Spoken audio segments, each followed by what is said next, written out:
Praise the lord. హల్లెలూయా. సర్వోన్నతుడైన యేసుక్రీస్తు నామములో మీకందరికీ మా హృదయపూర్వక వందనాలు తెలియజేస్తున్నాను. అభిషేక స్వరం అనే మా కార్యక్రమాలకు మరొకసారి మిమ్మల్ని అందరినీ ప్రేమపూర్వకంగా ఆహ్వానిస్తూ ఉన్నాను. ప్రభునందు ప్రియులారా, ఎందరూ బాగున్నారా?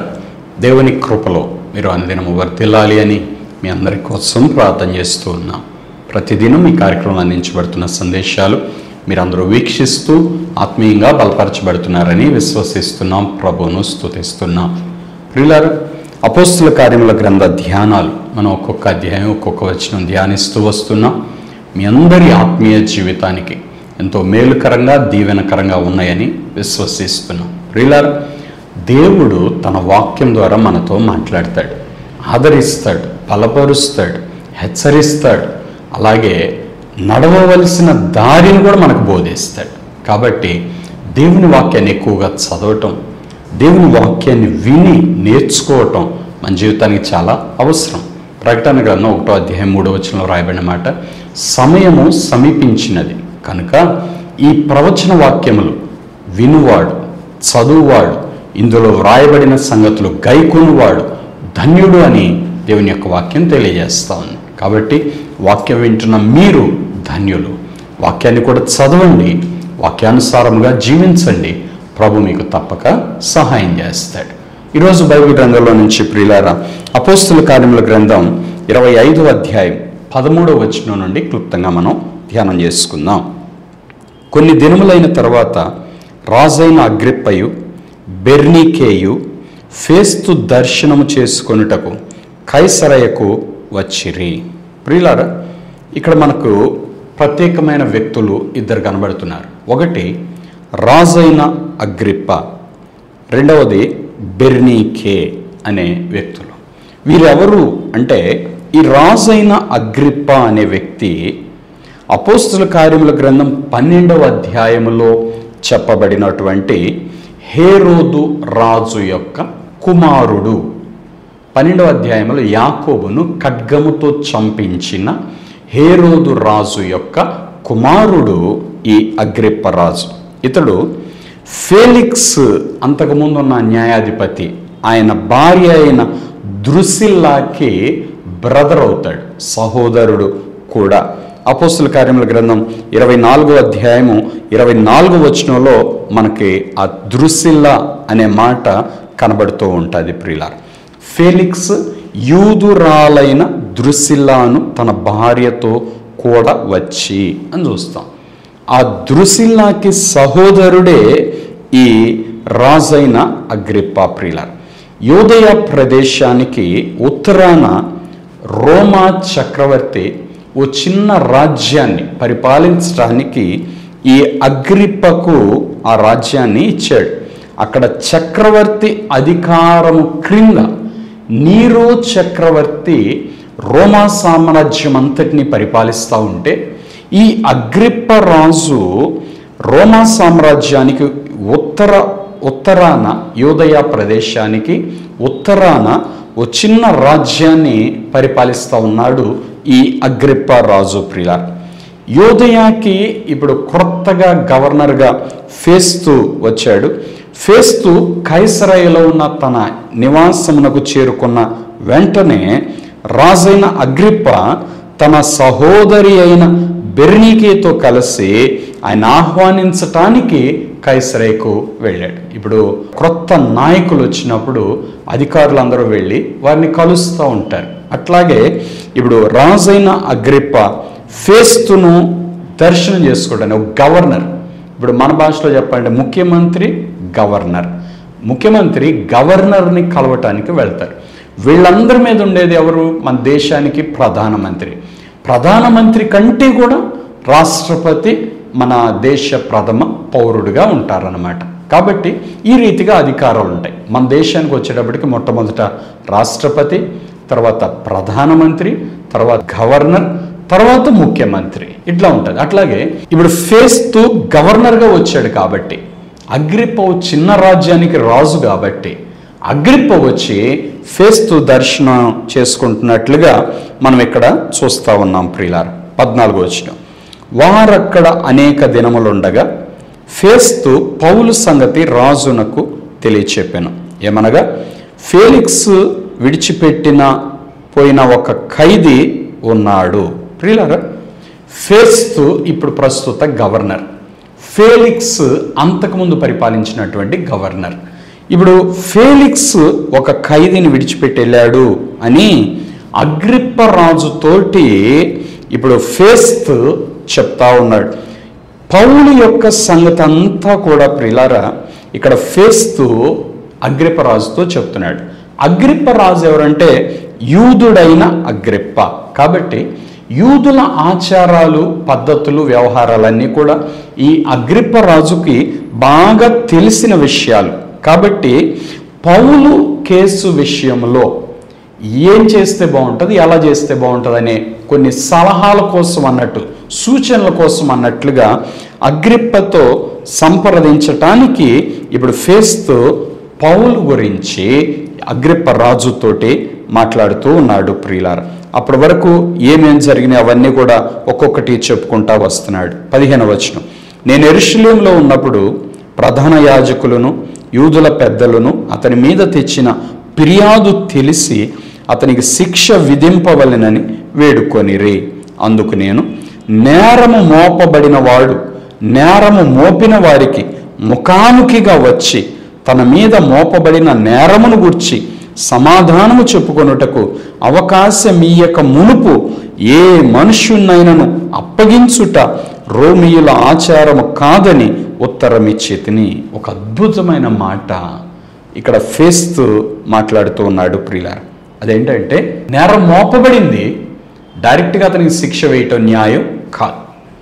ఆ వ్యక్తి ముఖము ఎదుట నీ మీద పలానా నేరం మోపబడింది అని ఆయనతో చెప్పాలి.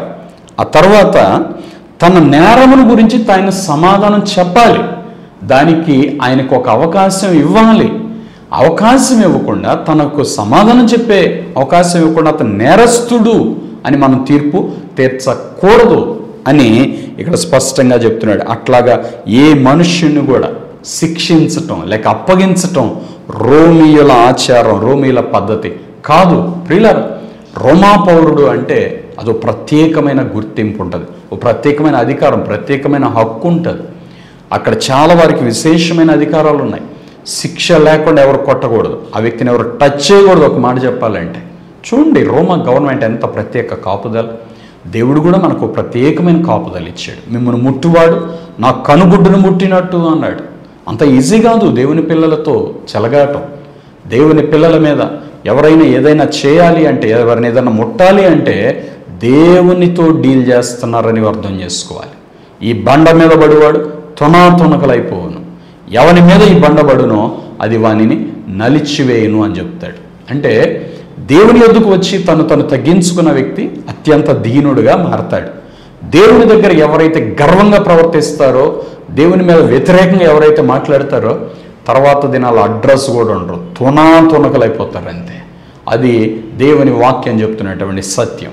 కాబట్టి ఇక్కడ పౌలుకి అవకాశం ఇవ్వాలి అని గవర్నర్ ఫేస్తు మాట్లాడుతూ ఉన్నాడు. 17వ వచనం, కాబట్టి వారిక్కడికి కూడి వచ్చినప్పుడు నేను ఆలస్యమేమీ చేయక మరునాడు న్యాయపీఠ మీద కూర్చుండి ఆ మనుషుని తీసుకుని రమ్మని ఆజ్ఞాపించి తిని. ఇక్కడ మనం గమనించినట్లయితే బహుశా గవర్నర్ ఫేస్తు యూదులు అంతకుముందు చెప్పిన మాటలు విని పౌలు ఎంత క్రూరుడో, ఎంత కఠినాత్ముడో, ఎంత భయంకరమైన నేరస్తుడో అన్నట్టు అనుకొని ఉండొచ్చు. ప్రియులారా, మనుషులు చెప్పే మాటలు ఇంత ప్రమాదకరంగా భయంకరంగా ఉంటాయి అవతల వ్యక్తుల గురించి. దాన్ని పరిశీలించి చూస్తే అసలు కొన్నిసార్లు అందులో వాస్తవం అనేది ఉండకపోవచ్చు. వీళ్ళు కక్ష ద్వారానో, క్రోధం చేతనో, అసూయ చేతనో అలాంటి మాటలు అవతల వ్యక్తుల మీద చెప్పి ఉండవచ్చు. అటువంటివన్నీ పరిశీలించి తెలుసుకోవాలి, కానీ వెంటనే నమ్మకూడదు. ఈ విషయాన్ని జ్ఞాపకం చేసుకోండి. ఎవరైనా మీకు ఎవరి గురించి అయినా ఏదైనా విషయాలు చెప్పినప్పుడు వెంటనే అవునా అని నమ్మద్దు. అలా నమ్మనే వద్దు. అలా నమ్మితే ఆ వ్యక్తి నేరంలో నువ్వు కూడా పాలిభాగం తీసుకున్నట్టు. నువ్వు నమ్మకూడదు. నిజమా? అలాగా నువ్వు తెలుసుకోవాలి. ఫేస్తు జ్ఞానయుక్తంగా చేస్తున్న పని అదే. పౌలు ఎప్పుడైతే నిలబెట్టాడో, పౌలుని ఎప్పుడైతే విమర్శించడం ప్రారంభించాడు, పౌలు మాట్లాడిన మాటలు ఫేస్తును ఆలోచింపజేసినాయి. మత సిద్ధాంతాల ప్రకారం శిక్షించవచ్చు, కానీ వారు శిక్షించలేకపోతున్నారు అంటే అతనిలో నేరం ఏమీ లేదు అని ఫేస్తు అర్థం చేసుకున్నాడు. ఇది కేవలం మత సంబంధమైన గొడవలు, కలహము మాత్రమే అని ఈ ఫేస్తు ఒక డెసిషన్కి వచ్చేసాడనమాట. 18వ వచనం, నేరము మోపిన వారు నిలిచినప్పుడు నేను అనుకొనిన నేరములలో ఒక్కటి అయినను అతని మీద మోపిన వారు కారు. చూసారా క్లియర్గా ఎలా చెప్తున్నాడు? అగ్రిప్పరాజుతో మాట్లాడుతూ ఫేస్తు గవర్నర్ పౌలు గురించి చెప్తున్న సాక్ష్యం అండి ఇది. ఈ మాట చాలు, పౌలు మీద ఒక్క నేరం కూడా లేదు. పిలాతు కూడా యేసు ప్రభువుని చూసి అంటాడు, ఇతని యందు నాకు ఏ నేరము కనబడలేదు. ప్రియులారా, యేసు ప్రభు వారి యొక్క ఆ తీర్పు విమర్శ, పౌలు యొక్క ఆ తీర్పు విమర్శ దాదాపుగా ఈక్వల్గా సాగుతూ వస్తున్నాయండి. యేసు ప్రభు వారి మీద ఎటువంటి విమర్శలు అయితే చేశారో, పౌలు మీద కూడా దాదాపు అదే విమర్శలు చేసుకొచ్చారు. యేసు ప్రభునేమో దేవాలయాన్ని పడగొట్టి 3 దినముల్లో కడతానన్నాడు అని ఆయన మీద విమర్శ చేశారు. పౌలు దగ్గరికి వచ్చి దేవాలయాన్ని అపవిత్రపరిచాడు అని విమర్శ చేయటం ప్రారంభించారు. ప్రియులారా, అక్కడ యేసు ప్రభు మీదేమో ధర్మశాస్త్రమునకు విరోధముగా బోధించుచున్నాడు అని ఆయన మీద నేరం మోపారు. ఇక్కడేమో ధర్మశాస్త్రాన్ని అపవిత్రపరుస్తున్నాడు అన్నట్లుగా పౌలు మీద నేరారోపణ చేస్తూ వస్తున్నారు. ప్రియులారా, ఏదేమైనప్పటికీ ఇద్దరి మీద మోపిన నేరాలు అబద్ధాలే, యేసు ప్రభు మీద అలాగే ఇక్కడ పౌలు మీద కూడా. అందుకే ఇక్కడ ఫేస్తు గవర్నర్ చెప్తున్న సాక్ష్యం, నేరము మోపిన వారు నిలిచినప్పుడు నేను అనుకొనిన నేరములలో ఒక్కటైనా అతని మీద వారు మోపిన వారు కాదు. ఇతను దొంగ చెప్పలేకపోయారు, ఇతను నరహంతకుడు చెప్పలేకపోయారు, లేకపోతే ఇతను పలానా పాపం చేశాడు, ఏది అతని మీద చెప్పలేకపోయారు. వీళ్ళంతా ఏదేదేదో చెప్తున్నారు, కేకలేస్తున్నారు. కేకల వల్ల కాదండి, సత్యము మాట్లాడాలి. అంతేగాని ఉద్రేకంతో వేసే కేకలు న్యాయస్థానములో అవి పరిగణించబడవు. 19వ వచనం, అయితే తమ మతమును గూర్చి చనిపోయిన యేసు అను ఒకని గూర్చి ఇతనితో వారికి కొన్ని వివాదములు ఉన్నట్టు కనబడెను. ఆ యేసు బ్రతికి ఉన్నాడని పౌలు చెప్పెను.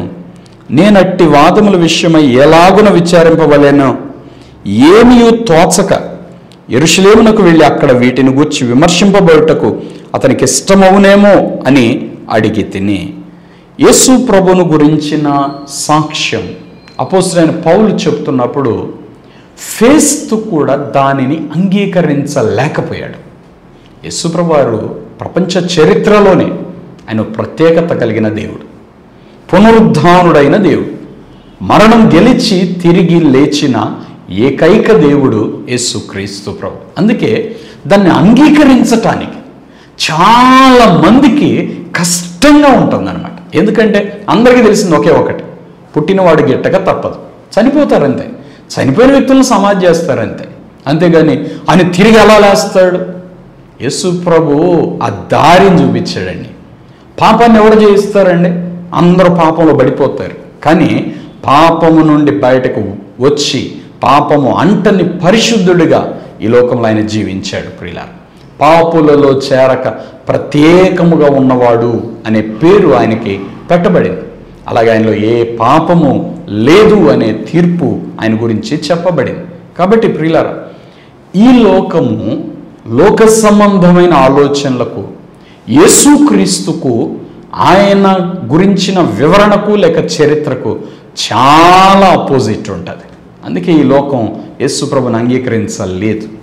ఆయన్ని అలాగో అందుకే మాకొద్దు అని కొంతమంది, లేకపోతే అలా కాదు ఇలా అని ఎవరికి దోచిన వివరణలో కొంతమంది వాళ్ళు చెప్పుకుంటూ ఉన్నారే కానీ వాస్తవం ఏంటి, సత్యం ఏంటి, ఇది చాలామంది గ్రహించలేకపోయారు.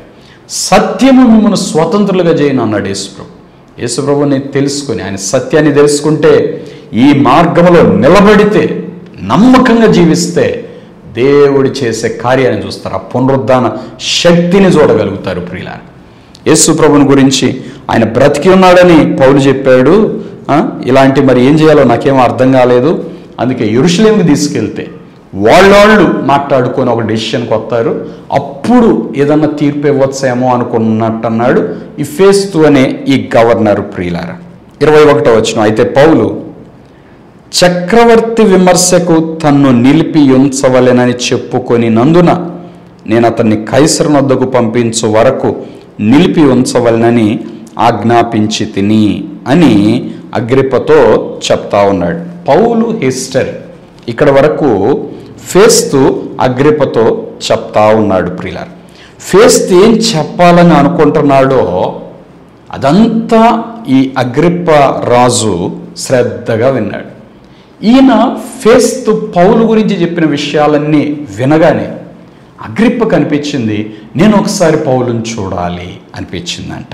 ఎందుకంటే ఓ ప్రత్యేకత ప్రియులారా, చనిపోయిన యేసును గూర్చి, రెండవది ఆ యేసు బ్రతికి ఉన్నాడనియు ఈ సంగతులు విన్నాడు అగ్రిప్ప రాజు. ఆ సంగతుల గురించి ఇంకొంచెం ఏమైనా తెలుసుకోవాలనుకుని ఉంటారు. ఎందుకంటే కొత్త విషయాలంటే భలే శ్రద్ధ అండి, భలే ఆసక్తి. అందుకే వాటిని గురించి వినాలి అని అనుకున్నాడు. ప్రియులారా 22వ వచనం, అందుకు అగ్రిప్ప ఆ మనుష్యుడు చెప్పుకొనున్నది నేనును వినగోరుచున్నానని ఫేస్తుతో అనగా అతడు రేపు వినవచ్చునని చెప్పాను. ఇప్పుడు అగ్రిప్పరాజుకి వెంటనే ఒక ఆశ, నేను చూడాలి పౌల్ని అని చెప్పేది, నేను వినాలి. ఏం చెప్తున్నాడు? యేసుప్రభు గురించా? యేసుప్రభు మరణం గెలిచి తిరిగి లేచాడని చెప్తాడా? అది ఎలా జరిగింది? ఎందుకంటే నమ్మశక్యం కానిది. ప్రియులారా మానవ జ్ఞానానికి మించినవి, దైవ జ్ఞానమునకు సంబంధించినవి భూలోకంలో చాలా దేవుడు చేశాడు. అవి మనుష్య జ్ఞానంతో ఎవరు గ్రహించలేరు. అవి గ్రహించాలంటే ఆత్మ సంబంధమైన జ్ఞానం కావాలి, మెచ్యూర్డ్ మైండ్ రావాలి, లేకపోతే అన్నిటిని అంగీకరించలేరండి. వాక్యంలో చెప్పే కొన్ని విషయాలు వినే వాళ్ళకి మైండ్ పోయేట్టు అనిపిస్తుంది. ఇదేంది, ఇది ఎట్టో జరిగింది, ఇదేంటి, దేవదూతల ఆహారం నేల మీద గురవటం ఏంటి, మనుషులు తినటం ఏంటి, సముద్రం పాయలవ్వటం ఏంటి, సూర్యుడు నిలిచిపోవటం ఏంటి, యేసుప్రభు మరణం గెలిచి తిరిగి లేవడం ఏంటి, మనుష్య జ్ఞానానికి మించిన సంగతులు ఇలాంటివన్నీ. ఇలాంటివి దేవుడు అనేకమైనవి చేశాడు.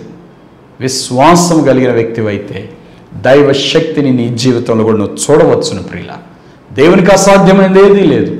దేవుని సన్నిధిలో ప్రార్థించే మీకు అసాధ్యమైనది ఏది ఉండదు అని దేవుని వాక్యం చెప్తా ఉంది. ప్రియులారా 23వ వచనం, కాబట్టి మరునాడు అగ్రిప్పయు పెర్నేకియు మిక్కిలి ఆడంబరముతో వచ్చి సహస్రాధిపతులతోను పట్టణమందలి ప్రముఖులతోనూ అధికార మందిరంలో ప్రవేశించిన తర్వాత ఫేస్తు ఆజ్ఞ ఇయ్యగా పౌలు తేబడెను. అప్పుడు ఫేస్తు, అగ్రిప్పరాజా, ఇక్కడ మాతో ఉన్న సమస్త జనులారా, మీరు ఈ మనిషిని చూచుచున్నారు.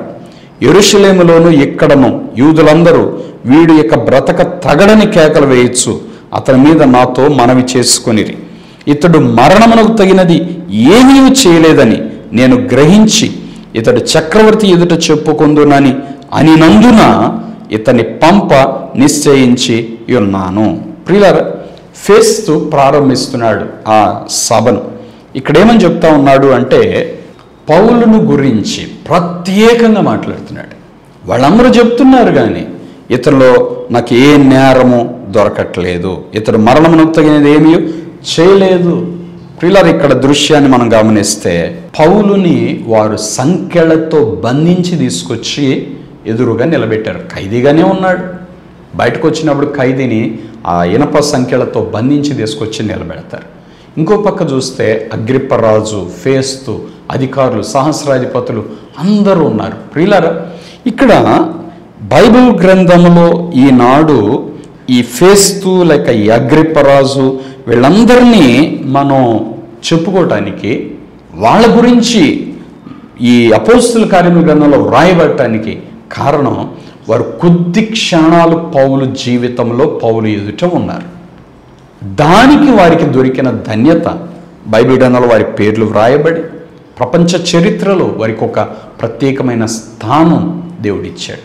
చూడండి దేవుని కార్యాలు బహువింతైనవి, అద్భుతమైనవి కూడా. ప్రియులారా ఇక్కడ కొద్దిసేపు వారు పౌలుతో ఉన్నందున వారిని మనం చూస్తున్నాం. లేకపోతే అసలు వాళ్ళ పేర్లు కూడా ఎవరు గుర్తుపెట్టుకునేవాళ్ళుగా. ఇంకా ప్రపంచ చరిత్రలో రోమా గవర్నమెంట్లో చాలామంది గవర్నర్లు వచ్చారు పోయారు, వాళ్ళందరి పేర్లు వ్రాయబడలేదే. ఫేలిక్స్, ఫేస్తు, అగ్రిప్పరాజు వీళ్ళ ఎందుకు రాశారంటే వీళ్ళ జీవితం పౌలు దగ్గరకు వచ్చి ఆగింది. పౌలు గురించి రాయబడుతున్న సమయంలో పరిశుద్ధాత్మదేవుడు పౌలు ఎదుట నిలచి ఉన్న వారి గురించి కూడా వ్రాయించాడు. వారు ధన్యులైపోయారు అని మనం అర్థం చేసుకోవచ్చు. ప్రియులారా, దేవుడి లోకంలో అల్పులైన వారిని ఎన్నుకొని ఘనులైన వారిని సిగ్గుపరచి తన బిడ్డలు మాత్రం మహిమ తెచ్చుకుంటూ ఉంటాడు. ఇక్కడ పౌలు బంధించబడినట్టుగా కనబడుతున్నాడు, కానీ అక్కడున్న వాళ్ళందరిలో అత్యంత ఘనుడెవరు అంటే పౌలే. దేవుని దృష్టిలో అత్యంత ఘనుడెవరు? ఆడంబరములతో ఉన్న అగ్రిప్పరాజు కాదు, లేదంటే గవర్నర్గా ఉన్నటువంటి ఫేస్తు కాదు, ఆడున్న పెద్ద పెద్ద అధికారులు కాదు, పెద్ద సింహాసనాల మీద ఇలా కూర్చున్న వ్యక్తులు కాదు, రాణి కూడా కాదు. ఎవరు ఘనుడు అంటే దేవుని ఎదుట పౌలే ఘనుడు. ప్రియుల, దేవుని ప్రియమైన సేవకుడు అన్నమాట. కాబట్టి పౌలుతో నా కొద్ది సమయాన్ని బట్టి వారి జీవితాలు ధన్యకరంగా మార్చబడినవి అని చెప్పుటలో ఎటువంటి సందేహం లేదు. ప్రియ దేవుని బిడ్డ, ఆత్మీయులైన వ్యక్తులతో సహవాసం చేస్తే నువ్వు ధన్యుడు. దేవుని పిల్లలతో, ఆత్మలో మండుతున్న దైవజనులతో నువ్వు సహవాసం చేస్తే నువ్వు ధన్యుడు.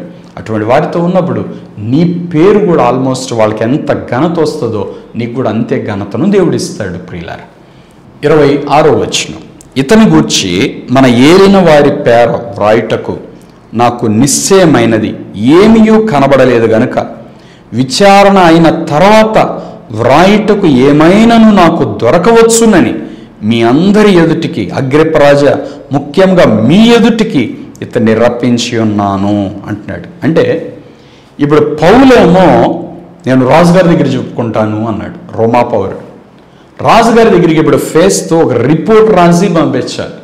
ఎందుకు ఈయన అరెస్ట్ చేశారు రాజుగారు అడిగితే ఈయన ఫలానా నేరం చేశాడు అని చెప్పి రాయాలి. ఈయనలో ఏ నేరం కనబట్టలేదు. మరి ఏమి రాసి పంపించగలడు ఇప్పుడు ఫేస్తో? ఎన్నిసార్లు విచారణ చేస్తున్నాడు. పిలాతు యేసు ప్రభుని అలాగే విచారణ చేశాడు. హేరోదు రాజు యేసు ప్రభుని విచారణ చేశాడు. నేరమేమి కనుగొనలేదు వారు. ఆయనలో పలానా తప్పు ఉందని చెప్పలేకపోయారు. యేసు ప్రభు అందుకే అన్నాడు, నాలో పాపం ఉన్నదని మీరు ఎవరైనా రుజువు చేయగలరా? Can anybody build that there is sin within me? నాలో పాపం ఉందని మీరు ఎవరైనా రుజువు చేయగలరా? యేసు ప్రభు వారు చెప్పిన ఆ మాట ప్రతిధ్వనిస్తుందండి. నిరూపించలేకపోయారు. చెప్పడానికి 1,00,000 మంది 1,00,000 ఏయో చెప్తున్నారు వాళ్ళ నోటికి వచ్చినట్టు. ఇక్కడ పౌలు మీద కూడా ఎన్ని మాట్లాడారో వీళ్ళందరూ. నిరూపించండి అంటే నిలబడలేని నిరూపణలు అవి. నిలబడలేని నిరూపణలు ఆరోపణలే కానీ అవి వాస్తవాలు కానే కాదు. ఆరోపణలు చేయటం ఈజీ అండి. మంచోడిని కూడా చెడ్డోడు అంటది ఈ లోకం. ఈ లోకం ఎవరిని మంచోడు అనదు అంతే. దుష్టుడిని కూడా కొన్నిసార్లు మంచోడు అంటది ఈ లోకం. కానీ నిరూపించాలంటే అది అసాధ్యం. నిరూపణ లేనిది అది ఏదైనా అది నిలవబడదు అని మనం అర్థం చేసుకోవాలి. పౌలు మీద కూడా వీరు ఏం చెప్పాలన్నా, ఏం రాయాలన్నా, ఇప్పుడు ఫేస్తూ జుట్టు బీక్కుంటున్నాడు. ఒక మాట చెప్పాలంటే నేను ఏమని పంపించాలి? ఇప్పుడు ఈయన్ని చైన్లతో పంపించాలి, ఖైదీగా పంపించాలి, రాజుగారి దగ్గరికి పంపించాలి. మరి ఏమని పంపించాలి? అది కూడా నీరో చక్రవర్తి దగ్గరికి అన్నమాట. 27వ వచనం, ఖైదీ మీద మోపబడిన నేరములను వివరింపకుండా అతని పంపుట యుక్తము కాదని నాకు తోచుచున్నదని చెప్పాను. మరి రాజుగారి దగ్గర ఇది పంపించడం అంటే ఏ నేరం వివరించకుండా ఎట్ట పంపిస్తారు? అక్కడికి వెళ్ళగానే ఎవరైనా అంటారు, ఏం చేశాడు అంటారు, పలానా వాళ్ళు పలానా అన్నారండి అంటే కుదరదు. ప్రియ దేవుని బిడ్డ, దేవుని పిల్లలుగా మీ మీద ఏ నేరము లేకుండా యేసు ప్రభు కొట్టివేశాడు. సాతాను మన మీద కూడా అనేక నేరాలు మోపుతాడు. కొంతమంది మనస్సాక్షిలో వారు చేసిన పాపములు నేరములుగా మోపుతుంటాడు సైతాను. అయితే యేసు ప్రభు వాటన్నిటిని కొట్టేశాడు. యేసు ప్రభు క్షమించేశాడు. ఇప్పుడు సింహాసనం ముందు నిలబెడితే ఏం పాపం చేసావంటే నీలో ఏ పాపం లేదు. ఎందుకంటే యేసు రక్తం ప్రతి పాపం నుండి కడిగి మనల్ని పవిత్రులుగా చేసేసింది. పశ్చాత్తాపడి ప్రభు దగ్గర మన పాపాలు ఒప్పుకుంటే నీతిమంతులం అయిపోతాం. ఇప్పుడు ఫేస్తు గవర్నర్ పౌలుని చక్రవర్తి అయిన నీరో దగ్గరికి పంపించడానికి ఏ నేరం పంపించాలి, ఏమి రాసి పంపించాలి అర్థం కావట్లేదు. అందుకే ఇప్పుడు అగ్రిప్ప రాజు ముందు మరొకసారి మరలా పౌలుని మాట్లాడమంటున్నారు. ఏ విధమైన ఏదైనా నేరం దొరుకుతుందా, ఏదన్నా లోపం దొరుకుతుందా? నాకు దొరకట్లేదు, నీకేమైనా దొరికిద్దేమో చూడు అన్నట్లుగా అగ్రిప్పరాజుకి అప్పగించాడు. ఎలాంటి ఆత్మీయ జీవితం ప్రియులారా! దానియేలులో కూడా లోపం కనుగొనాలని అనేక మంది అనేక రకాలుగా వెతికారట. అతడు ప్రార్థన చేసే విషయం తప్ప ఆయనలో ఏ లోపం కనుగొనలేకపోయారట. నిజంగా ప్రియులారా, వీరి ఆత్మీయ జీవితం మనకి ఎంత మాదిరికరం. ఎలాంటి సవాలుకరమైన ఆత్మీయ జీవితాలు, ఎలాంటి సవాలుకరమైన భక్తి జీవితం ప్రియులారా వీళ్ళది. వెతికారండి, శత్రువులు కూర్చొని అనుక్షణం బోసద్దాలు పెట్టి ఎతికారు, ఎక్కడ దొరుకుతుందో తప్పు అని. కనుగొనలేకపోయారు. ఆరోపణ మాత్రం 1,00,000 చేశారంతే. ప్రియులారా, మన జీవితాలు కూడా అలా ఉండాలి. దేవునికి భయపడి ఒక వ్యక్తి జీవించడం ప్రారంభిస్తే ఆ వ్యక్తి ఎక్కడ తప్పు చేయడు. బైబిల్లో రాయబడిన ఒక మాట, దేవుని మూలముగా పుట్టి ఉన్నవాడెవడు పాపము చెయ్యడు, చెయ్యజాలడు అన్నాడు. అది భయం, అమ్మో పాపమని. అంతేగాని వాళ్ళు దేనికి ముందుకు వెళ్ళరు. అమ్మో పాపమని భయపడతారు, కానీ పాపం చేయటానికి అస్సలు వారు సాహసం చేయరు. ప్రియులారా, దేవుని పిల్లలుగా మనం అలా ఉండాలి ప్రియులారా. ఇప్పుడు రోమా చక్రవర్తికి రాయడానికి ఏదైనా దొరుకుతుందేమో అని పౌలు ప్రశ్నించమని ఫేస్తూ అగ్రిప్పరాజుకి పౌలుని అప్పగిస్తా ఉన్నాడు. ఈ కార్యక్రమం చూస్తున్న ప్రియ దేవుని బిడ్డ, ప్రభువు నిన్ను నిర్దోషిగా తీర్చాడు. ప్రభు మన పాపములు క్షమించాడు. ఈ గొప్ప రక్షణ స్వీకరించి నీతిమంతులుగా, నిర్దోషులుగా మరి గొప్ప భాగ్యాన్ని దేవుడు మనకి ఇచ్చాడు. లేకపోతే ఒకరోజు మనం కూడా దేవుని సింహాసనం ముందు నిలబడాల్సి వస్తుంది. అక్కడ సాతాను మన మీద అనేకమైన నేరారోపణ చేయడానికి సిద్ధంగా కాచుకొని కూర్చున్నాడు. ఒకసారి మార్టిన్ లూథర్ గారి దగ్గరికి కూడా పలానా పాపాలు నువ్వు చేసావని ఎన్నో లిస్టు తీసుకొచ్చాడట. తీసుకొస్తే ఇవేనా ఇంకేమన్నా ఉన్నాయో తీసుకురా అన్నాడు. తీసుకురా అని అన్నీ తెచ్చాక అన్నిటి మీద ఒక ప్లస్ వేసి యేసు రక్తంలో నా పాపాలన్నీ కొట్టివేయబడ్డాయి అని చెప్పాడు. వెంటనే నేరారోపణ చేసే ఆలోచనలు సైతం తీసుకుని వెళ్ళిపోయాడు. ప్రియులారా, మీలో ఎవరైనా నేను పలానా తప్పు చేశాను అని చాలా కుమిలిపోతూ బాధపడుతూ నీ మనసులో నువ్వు కృంగిపోతూ ఉంటే ఈరోజు నీకు శుభవార్త. నీ పాపములు క్షమించాడు యేసయ్య. నీ పాపములు ఆయన రక్తంలో కడిగి తుడిచివేశాడు. ఇక పాపము చేయకు అన్నాడు. రక్షణ ఇచ్చాడు ప్రభు. ధైర్యం తెచ్చుకోండి. యేసు రక్తము ద్వారా కలిగిన విడుదల స్వతంత్రించుకోండి. సాతాను చెప్పే అబద్ధ మాటలు నమ్మద్దు. నేరారోపణ ఇక మీ మీద లేదు. రోమా 8:1 ఉంటుంది. కాబట్టి ఇప్పుడు క్రీస్తు యేసు నందున్న వారికి ఏ శిక్షా విధియు లేదు అని దేవుని వాక్యం చెప్తుంది. ప్రార్థన చేసుకుందాం. తల్ల వంచి కళ్ళు మూసుకోండి. మీ కొరకు ప్రార్థన చేస్తాను. పరిశుద్ధమైన తండ్రి, ఎంత చక్కని మాటలు మీరు మాకు తెలియజేస్తున్నారు. వాక్యంలో నుండి అనేక శ్రేష్టమైన విషయాలు మీరు మాకు నేర్పిస్తున్నందుకు మీకు స్తోత్రాలు నాయన. మేము అవన్నీ నేర్చుకొని ధైర్యముతో నీ కృపాసనం వద్దకు వచ్చిన కృప దయచేయండి. మా ప్రియులందరినీ దర్శించండి, బలపరచండి, లేవనెత్తండి, కృంగిన వారిని లేవనెత్తండి, బలహీనలను ధైర్యపరచండి, బలపరచండి నాయన. భయముతో ఉన్న వారిని వారి భయం నుండి విడిపించండి. బిడ్డకు కావలసిన సహాయాన్ని దయచేయండి. మీరే తోడుని నడిపించి ఆశీర్వదించి నెమ్మది, సమాధానం, కృప, దీవెన బిడ్డలకు దయచేయమని యేసు నామంలో ప్రార్థిస్తున్నాను తండ్రి, ఆమేన్. ప్రియులారా, ఈరోజు కార్యక్రమం ద్వారా మీరు దీవించబడారని నమ్ముతున్నాను. మీరు పొందిన మేలు మీ ఆత్మీయంలో తప్పకుండా మాకు తెలియపరచండి. ఈ కార్యక్రమం మీకు దీవెనకరంగా ఉంటే తప్పకుండా ఒక కార్యక్రమాన్ని స్పాన్సర్ చేయండి. ప్రతి నెల ప్రియులారా మీ వంతు ఆర్థిక సహకారం తప్పక ఈ పరిచర్యకు మీరు అందించాలి అని మనవి చేస్తున్నాను. దేవుడు మిమ్మల్ని దీవించును గాక. God bless you. ఆమేన్. మీ ప్రేమపూర్వక కానుకలు చెక్ ద్వారా లేక డిడి ద్వారా లేక ఆన్లైన్ ట్రాన్స్ఫర్ ద్వారా మాకు పంపించుటకై మా account number 115894442996, state bank of India, IFSC code SBIN 002122. అలాగే మీ ప్రేమపూర్వక కానుకలు గూగుల్ పే ద్వారా, ఫోన్ పే ద్వారా, అలాగే పేటిఎం ద్వారా కూడా మాకు పంపించవచ్చును.